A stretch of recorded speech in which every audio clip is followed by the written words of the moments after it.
أعوذ بالله من الشيطان الرجيم بسم الله الرحمن الرحيم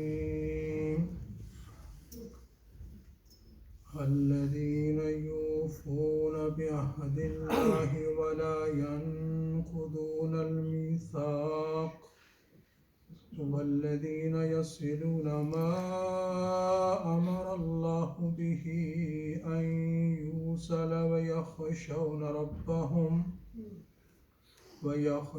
ربهم ويخافون سوء الحساب والذين صبروا ابتغاء وجه ربهم وأقاموا الصلاة وأنفقوا مما رزقناهم سرا وعلانية ويدرؤون بالحسنة السيئة أولئك لهم عقبى الدار جنات عدن يدخلونها ومن صلح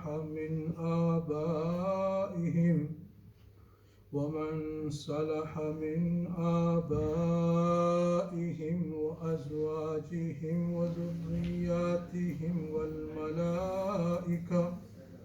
والملائكة يدخلون عليهم من كل باب سلام عليكم بما صبرتم فنعم عقبى الدار صدق الله العلي العظيم.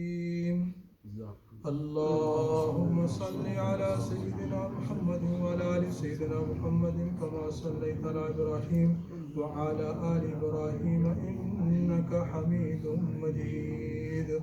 اللهم بارك على سيدنا محمد وعلى آل سيدنا محمد كما باركت على إبراهيم وعلى آل إبراهيم إنك حميد مجيد.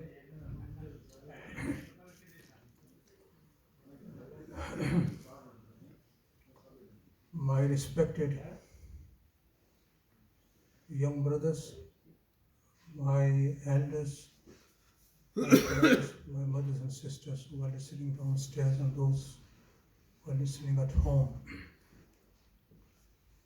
It is a grace of Allah subhanahu wa ta'ala, it is His rahmah that Allah subhanahu wa ta'ala gave all of us tawfiq at this very moment to gather in His house, in the masjid. We were able to offer Salatul ISHA with the congregation, and now we are sitting in the gathering in the circle of the tafsir of Quran.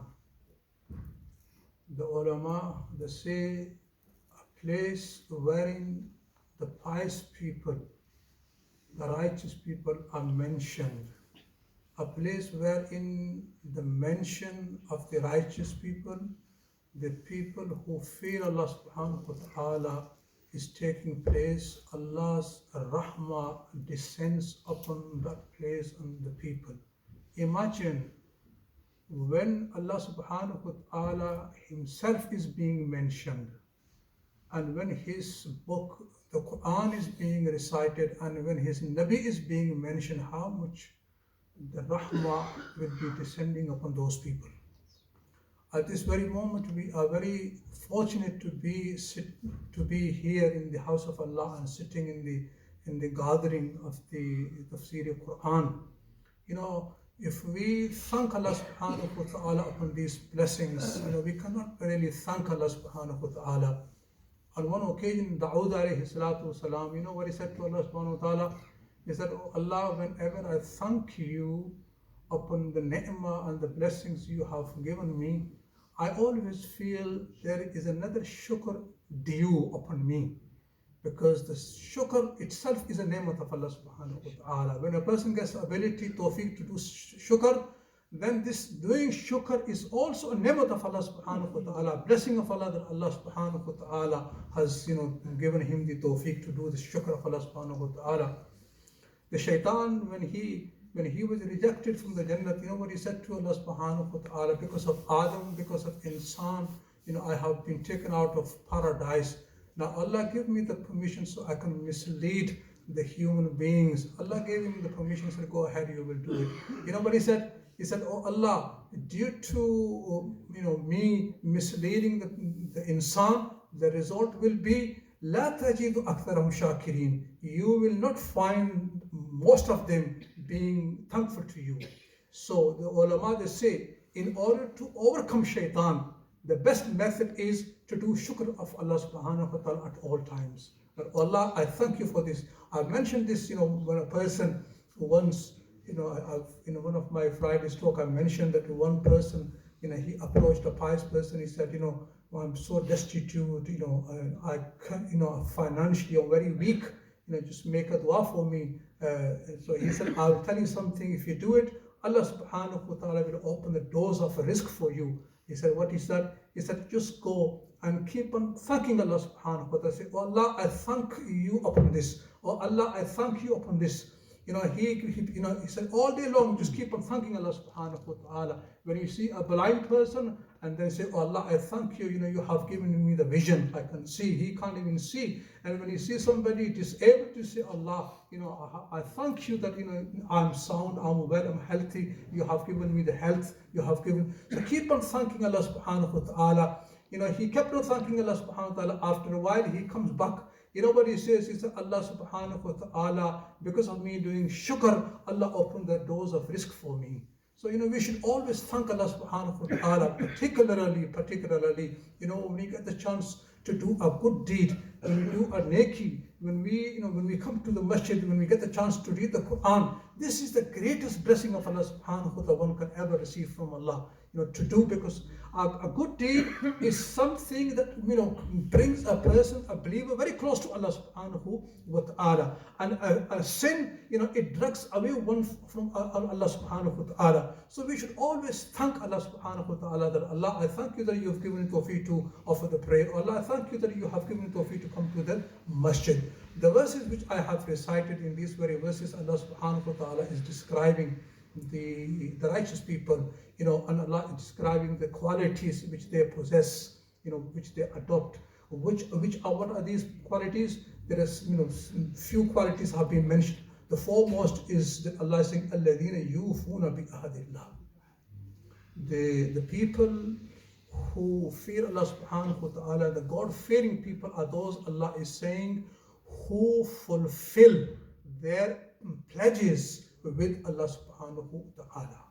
Now, which pledge is this which they fulfill? The ulama, the Ahl Tafsir, they say, it covers all the pledges which Allah subhanahu wa ta'ala has taken from his slaves. The foremost pledge Allah subhanahu wa ta'ala took was, before the souls came into the bodies, Allah subhanahu wa ta'ala gathered all the souls in alami arwah. And Allah subhanahu wa ta'ala said to them, Alastu bi rabbikum, am I not your Lord? They said, Bala, why not, O Allah? You are our Lord. When Allah subhanahu wa ta'ala created the human beings and He placed those souls in the bodies, then in order to remind us, Allah subhanahu wa ta'ala sent the prophets, and who preached everyone say, La ilaha illallah, there is no God, Allah subhanahu wa ta'ala. So Allah subhanahu wa ta'ala, the foremost pledge Allah took was in the heavens, from the souls. And He said, tell me, who are you going to worship and who will be Lord? They said, Allah, you are our Lord. Now then Adam came, then Nuh alayhi salatu wasalam came, just to remind us of that pledge which we have given to Allah subhanahu wa ta'ala, that we will believe in you, that you are our Lord. So Allah is saying, those who are righteous and those who are pious, their quality is that they fulfill the pledge, which they made with Allah subhanahu wa ta'ala. And then Allah subhanahu wa ta'ala, وَلَا يَنْقُضُونَ الْمِيثَاقَ. They never break the pledge. The pledge they made, they never break it. Now these pledges, Allah subhanahu wa ta'ala should remember, Allah, the foremost pledge He took, it was in the heavens, in the alam arwah. And after that, Allah subhanahu wa ta'ala has taken many pledges through the divine books. In the divine books, Allah subhanahu wa ta'ala says to his slaves that you have to obey me, and you have to obey my injunctions, my ahkam. Now some pledges which were made by the prophets. Rasulullah sallallahu alaihi wasallam, he took a bath of the Sahaba Ikram. He took their pledge. On one occasion he said to his Sahaba Ikram, he said, you have to give me a pledge on that you will offer the prayers punctually, daily, 5 daily prayers, and you have to give me the pledge that you will not stretch your hands before any human being. You will not stretch your hands before any human beings. Now the effect of this pledge was the Sahaba Ikram radiallahu ta'ala anhum, they had so much love for Prophet sallallahu alaihi wasallam. It is mentioned after this pledge, what happened? The Sahabas who were present in that pledge, when one of them was riding the horse, and if his whip dropped on the floor, he would not ask anyone to pick it and give it to him. He would rather, get down himself and he would pick it up. Now, Rasulullah never meant, when he was taking the pledge that don't stretch your hands before any human beings. He never meant that, one should not make any requests, can you pass me a glass of water, or can you give me this? He never meant this. But Sahaba Ikram, due to the love they had in their hearts, on one occasion, Hazrat Abdullah bin Masud radiallahu ta'ala anhu, in Rasulullah in the masjid, he was delivering a talk. And while he was delivering a talk, in the talk, duration of talk, he said, sit down. And he was just talking, and Hazrat Abdullah bin Masud was heading towards the masjid. As soon as he heard the Rasulullah sallallahu alaihi wasallam sit down, he just sat down. Now he knew that Rasulullah never meant that just sit anywhere or where you shouldn't be sitting. He meant that you should be sitting in a suitable place. But he just sat when he heard the words, when the words struck on his ear, that sit down, he straight away sat down. So Sahaba Ikram radiallahu, due to the love of Rasulullah, they were ready to give their lives, and the pledge they took from Rasulullah, they fulfilled it. So so what did he mean that do not stretch your hand before any human being? What did he mean? He meant do not take any human being as giver of the loss and benefit. It's only Allah subhanahu wa ta'ala who brings the benefit. It is only Allah subhanahu wa ta'ala who brings the harm. No one besides Allah subhanahu wa ta'ala can bring harm to you. No one can benefit you, besides Allah subhanahu wa ta'ala. So in that sense, he said, don't stretch your hand before anyone. But the Sahaba Ikram, due to the intense love for Rasulullah sallallahu alaihi wasallam, they would be sitting on the horse and they would be riding, and if they fall, they wouldn't ask anybody.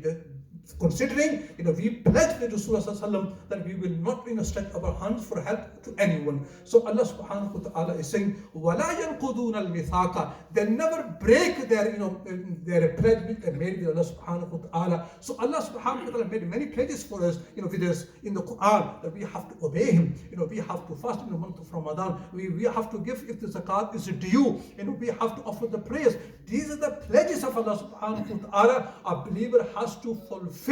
And also there is another pledge which another contract which a person makes with another person. They have to, both parties, they have to fulfill this contract which they have made between them. So Allah is saying the qualities of the righteous and the pious and God-fearing people are that they fulfill the pledge with Allah subhanahu wa ta'ala and with other human beings, and they never break the pledge. And then Allah subhanahu wa ta'ala is saying, وَالَّذِينَ يَسِيرُونَ مَا أَمَرَ اللَّهُ بِهِ أَن يُوصَلَ. Allah is saying they maintain the relationship which Allah subhanahu wa ta'ala commanded them to maintain. Now which relationship is this? The most common tafsir of this is that maintain the relationship with the relatives.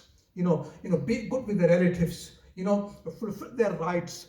And another tafsir of this ayat is that they combine with their iman, with good deeds. With iman, they also do the good deeds. One is iman. Iman is to believe in Allah subhanahu wa ta'ala, that Allah subhanahu wa ta'ala is one. Iman is to believe that Allah subhanahu wa ta'ala has kept a day for us in which we will be accountable for everything we are doing in this dunya. Iman is to believe in the qabr. The qabr, the azab of qabr is haq, is true.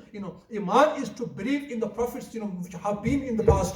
Iman is to believe in the Prophet sallallahu alaihi wasallam, We haven't seen Rasulullah. We haven't seen the Jibreel coming and bringing the revelation to him. We believe in him. We haven't seen the day of Akhirah. We haven't seen Allah subhanahu wa ta'ala. This is all iman, to believe, in unseen. But besides this, we need to do the good deeds. We need to combine the good deeds with our iman. So Allah subhanahu wa ta'ala is saying, وَيَسِلُونَ مَا أَمَرَ اللَّهُ بِهِ.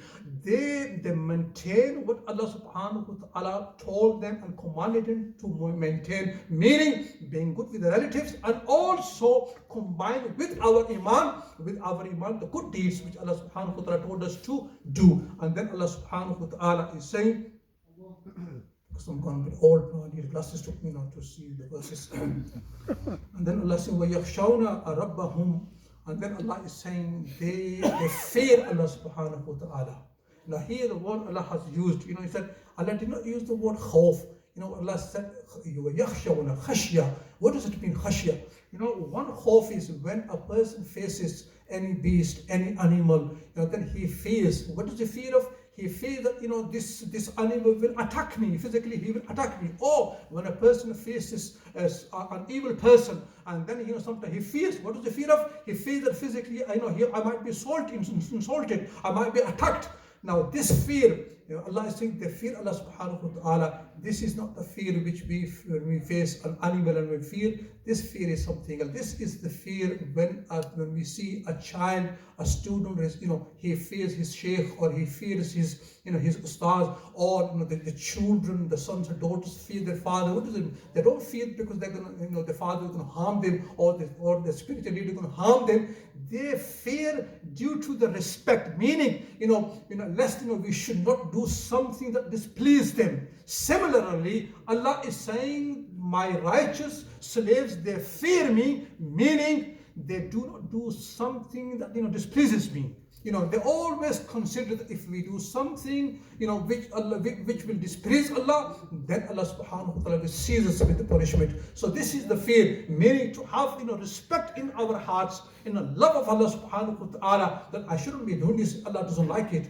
This will bring the displeasure of Allah subhanahu wa ta'ala. I should be doing this will bring the pleasure of Allah subhanahu wa ta'ala. So Allah is saying, وَيَخْشَوْنَ رَبَّهُمْ. They always fear Allah subhanahu wa ta'ala. He is our creator, He is our Lord. We shouldn't be doing something that will bring the displeasure of Allah subhanahu wa ta'ala. And then Allah subhanahu wa ta'ala is saying, ﷺ. Because there are so many qualities, the time is very short. Just this majlis for, this majlis since the last 3-4 weeks, this majlis is followed by the majlis of zikr, in the company of Hazrat Dr. Sahab. I will humbly ask you, we will have this majlis for 50-20 minutes upstairs. If you do have time, please do join us in this majlis of dhikr in the company of Dr. Sahab. How lucky and how fortunate we are. We have a very pious personality amongst us. We should benefit from him and sit in his gatherings. Any gathering in which the pious people are sitting, Allah's rahmah will descend. I will humbly ask you to join us in this zikr. Allahumma salli ala Sayyidina wa MAULANA MOHAMMAD wa ala alihi wa sahbihi wa barik wa sallim. Rabbi ighfir warham wa anta khairur rahimin. Allahumma rabbana atina fid dunya